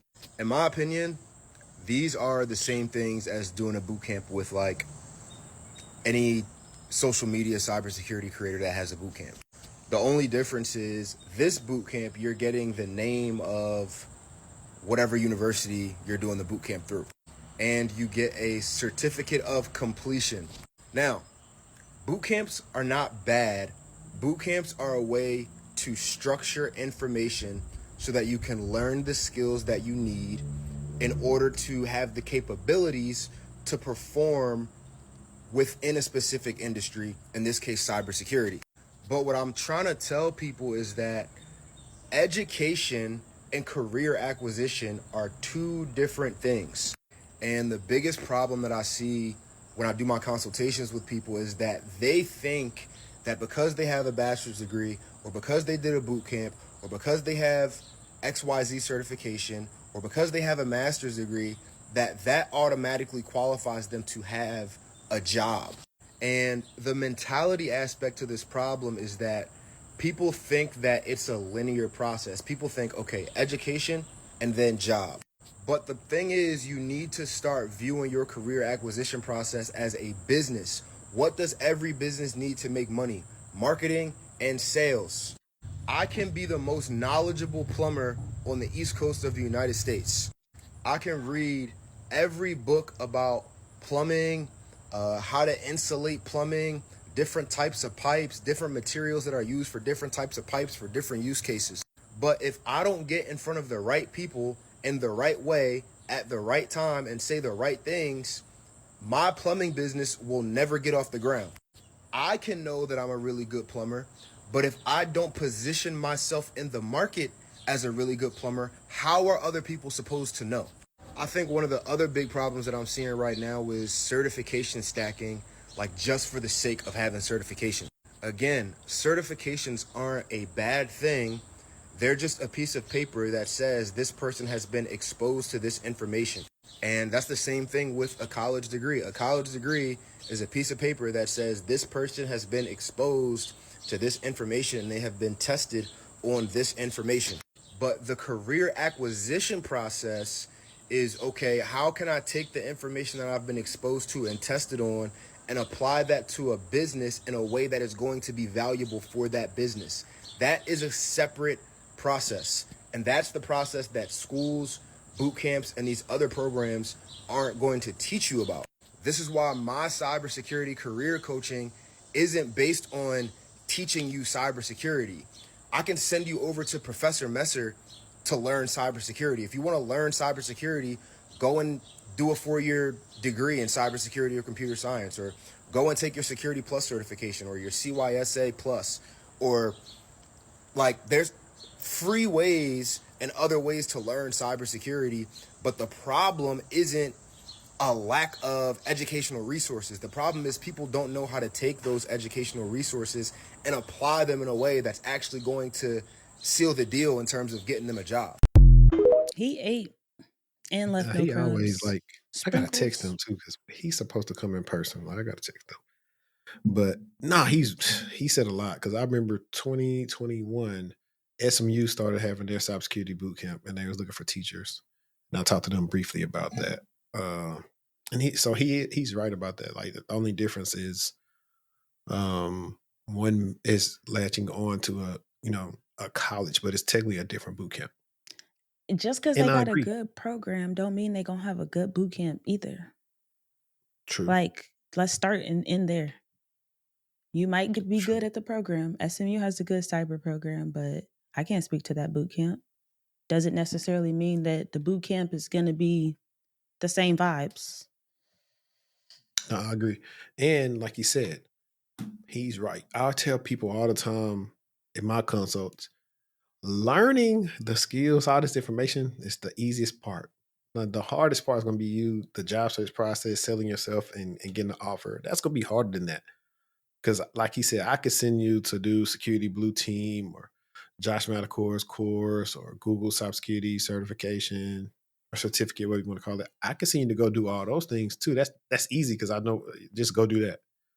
The hard part is taking the skills you learn, stringing them together, making the person that you're interviewing with believe in you enough to hire you and give you a job. That's the hard part. So he's right. That's why when you do the certain degrees thing, it depends on who you ask. Like, certain companies say, hey, you need this. Certain companies say you don't need this. And I run into where I got clients, but they are having issues because they ain't got the degree. Like, they got the experience, but they didn't get the degree. So I'm like, if you got the experience now, go ahead and just do WGU because you can finish it in like 2 months. That's the part people that leave out about WGU. It's like any school you can finish that fast is literally just for a checkbox. Like, call a spade a spade. But yeah, so to piggyback on boot camps, like, the only thing you want to look for is like, okay, based on what they're teaching me, does it line up with the jobs that I eventually want to land? Because sometimes these boot camps are just teaching some stuff that you can find already in Sec Plus and acting like they're teaching you something and it's really not. And so when I start looking at the stuff you did there, I was like, bro, like, I did a consult with a young lady. Somebody told me about her. No, she said somebody told her about me at, like, I guess Mixercloud or something. She can remember their name. And we was talking about, she did this GRC bootcamp. I'm not gonna say the name just because I don't even know if they still in business. I haven't seen them in a while, their name in business in a while. But anyway, I looked at their resume. I said, oh, I see the play. They took some senior level stuff, change, like, left your job the same, but changed it and threw that stuff on there. And she was like, I'm not getting interviews. I don't understand this stuff. We really feel like we, wasted our money because what they promised is kind of like not what we got out of it, which is, it sucks in general. So I had to kind of direct her to resources first and then show her, like, hey, well, this is how you could, if this is a job you want to look, this is how you find these jobs. This is how you find the people that work at the companies. This is how you do this, how you do this. Like, just simple stuff that they aren't, like you said, they aren't showing you. They're not showing you how to get to the career part, and which I think that's what's like, there should be an added course in there. I might pitch that to LA Tech. Hey, I've successfully helped all these people. Let me pitch this course to you. I got a master's. I ain't got my doctorate. I should be able to teach your students. No, for sure. You don't even have to have a what's the name? I just did a video about if you should drop out of that cybersecurity boot camp, and I feel like what we're talking about, these are all things that you need to consider before you do the boot camp. Like you need to sit Mhm. down and think about, what am I gaining? How much is this costing me? How much of my time am I sacrificing? What is the end goal? What are people that have graduated from this boot camp? What are they doing? Where are they What are the landing real people jobs? doing? Exactly. What resources are they? This boot camp, a lot of the times they'll be like, we'll help you with your resume. But if you're not putting that pressure on them to actually help you, if they're not helping you, then you're not getting, your investment in terms of what it is that you pay for. So that's a good video to check out for sure. Yeah, for sure. But now we towards the end. I think we got into a lot of topics today, which I'm happy about. This was a meaty one. Yeah. We had to do this one. Everybody's so far quiet in there, and I wanted to open up the show with this, but I'll just bring it up here for the people because I don't know when it's dropping, but I got to go see Nightcap in person. Is that the scary one? No, Nightcap with Ocho Cinco and Shannon Sharp. Last night. Okay, yeah. How was it? It was good. You didn't see my stories? No, I did. That's why I just jogged my memory. Yep. Yeah, you should. That part of the segment is wild for that part. But no, it's cool. I went because I was like I said, I initially want to do some live stuff, and I got some ideas of like different segments of like. I thought of like a cool segment, like if depending on how much the crowd is. To say if it's somebody that's wanting to get a job, we could do a segment like if we have a real recruiter there or something like, all right, yeah, we can do like a mock recruiter screening. Let's pick 2 people out of here and get them up there. They do that. Just some stuff that had an audience involved, and then bring like depending on where it's at, certain people in the city had them come in. So I kind of got some ideas of some stuff that I want to do, which is a whole basis for me going. So hopefully I can go to some more live podcast things. I'm mad like Roy and Maul not coming to Dallas because I would definitely like to see them like in person too, see how their flow is and stuff like that. That's how you get good, guys. You study. Like people always ask me, "Hey, how you stay doing all this content stuff? How you do it?" I study. Like even like outside of what we recording on, I'm going through. Okay, what lens I need, how to hook the viewers better, how to talk better, and what can I do to spice it up. I looked at my metrics. I said, hey, most of my longer podcast videos did very well, even though the hour ones do okay. But like people like the almost 2 hour joints where I premiere. Like it just seems like that's performing well. It seems like that's what YouTube is pushing out. So I'm always studying. That's what you gotta do. Study, research. Like even before you come to me, research. Because that's the thing too I deal with in consults. It's like of course, I've did so many of these consults, I know where I could take it, but I say it's much easier if you got some things you want me to answer for you. If not, I'm gonna have to take you through the whole spiel of what you want to do and this and that. And like I have people that's like, I didn't even think about doing that. I was like, yeah, you got the skill set to go right into this field right here. Like, why are you trying to do all this? Yep. Helping people Like, realize things that right in front of their eyes. trying to see. Before we go, do you got your movie that you got on your mind that you've been thinking about? Mm, man, I've been so freaking busy. A movie that has been on my mind. Yes, Bustin' Loose. I don't even know. Have I already talked about Bustin' Loose for Richard Pryor Mm-mm. and Cicely Tyson? So basically, Richard Pryor is like a convict that just got out and he's like on parole, and the judge basically tells him that he has to drive these kids on these group of special needs children like down somewhere on a road trip, and the kids were just off the chain, and it's just such a funny movie. But I think you should check it out if you haven't seen it. It's really old, but it's so funny. Richard Pryor off the chain, so imagine how he was talking to them kids. He was cutting up. That made me think about Eddie Murphy on Raw doing the Richard Pryor and the Bill Cosby impersonation. Ain't that what he You had on that know. that red leather?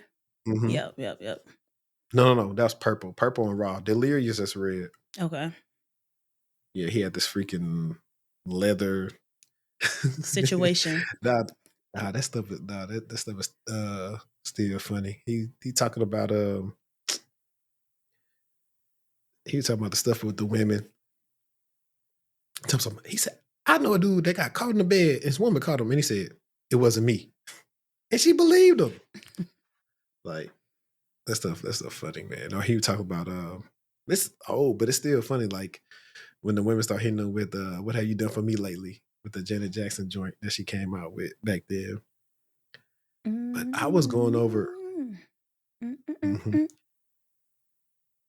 I only know the melody of that song because one of me and my mom's favorite movies is Sister Act 2. Really? That's the good one. Yeah. I like, you know what matter of fact, I changed my mind. The Nutty Professor. I've watched that so many times in like the past 2 weeks. It's just a classic. Actually, the number 2, The Clumps, Off the Chain with Janet. I just rewatched School of Rock this week. He's so funny. What is his name? Jack Black. He is hilarious. Like, him with He's them funny. kids is ridiculous. I was laughing. I was like, this movie probably wouldn't fly like coming out now, but like the stuff that was happening of like he was a bum, so dude was sleeping on the floor in his room. His girlfriend coming there waking him up for the ring. So I was like, man, what you bothering me for? Man, you know I don't have it. Or like he put his fingers up like this because it's a PG movie. He said, read between the lines, Theo. Read between the lines. And I'm like, bruh, like you gotta catch it. Like all the stuff he said, I've been touched by your kids. And I'm sure they've been touched by me. Yeah, that He would definitely not generated fly. because everybody took it the wrong way. But nah, like I had a teacher in high school and she would talk about like she tried to tell us Forrest Gump was not about Forrest, it was about Jenny. And we was like, but watching School of Rock again as an adult, which I know the movie in and out, I know it so much. I know the drum solos because I started watching the movie in what I think it came out like 03 or something like that. Because that's when I was like around the time I started playing drums. So anything with music back then I was watching. But anyway, I watched this as an adult and I'm like, as much as this movie was for like Jack Black, well, Dewey Finn in the movie, that's his name. It was really about the kids. All those kids learned some stuff that helped them out in their real life Yep. when it came to like pretty much having confidence in that. Zach was started being confident. Freddie, the big girl Tamika with the singing voice who was singing Chain of Fools, like they all took something from that and they were better off in their life. And so it's like one of those things where like most relationships was a lot of give and take. I think Dewey took a lot of stuff away from them and the kids took something away from them. And I think if people was watching this, if they're at this point right now, you can actually type in on YouTube School of Rock and you'll see, I think when either at the 10-year or 20-year anniversary, all those kids that were grown now, they came back and they replayed the songs and they had their solos and stuff like that. So it's like crazy how that movie right there probably like is, I would consider it a cult classic. Like people know about it, but I really consider it a cult classic. Period. And then I think I was talking to my cousin. We were just talking about, I was telling him I had my kids, like the girls watched School of Rock with me for a little bit, which is a plus. And I said, I don't know when I'm gonna let them watch like all the movies with me, like or shows. Like I've been going back watching all the shows. So I've been rewatching because they're all on I got BT Plus subscription on Amazon Prime. So I've been watching Moesha. I've been watching the Wayans brothers. Like I the hate the Wayans brothers Wayans is actually much, brothers. I hate it. I used to it's watch it actually though, like when I was a kid, like glued to the TV, but like now, I just can't. right. I think now it's much funnier because I watched Marlon break down the Wayans brothers and he was talking about, hey, Black people was always so melodramatic and doing all this stuff. So we said on Wayans Brothers, we're gonna do everything over the top. Which when I watched it in a new lens, it made it funny to me because like I was watching the episode where Marlon couldn't get into a club because they didn't like his hair. And so they made a hair product that had like some Drano in it. And they had Gary Coleman to be in a commercial on the radio. And everybody's hair started burning. Like it's like a whole bunch of stupid stuff happening. But I was like laughing at like, oh, we laugh like all that stuff like Martin I can fighting watch Thomas Martin. Hearns. What about Jamie Foxx show? I think Jamie Foxx is funny. I'm going to go to sleep if you put that on, for sure. I rather Jamie watch Foxx? Yeah, I don't. Jamie Foxx is funny. He is funny, but the show just, I don't know. I can't. I think I ain't gonna lie. Some shows you gotta watch with the right people because, like, the roaches get out of the house, or the plain white rice, see how it boils, and they have to little sing off like stuff like that, or like when Jamie and Braxton had the little dance off in the apartment, like that still be funny, man. I could do Martin. I could do. You know what I've been watching? Gosh, what is that? I've been watching Bel Air.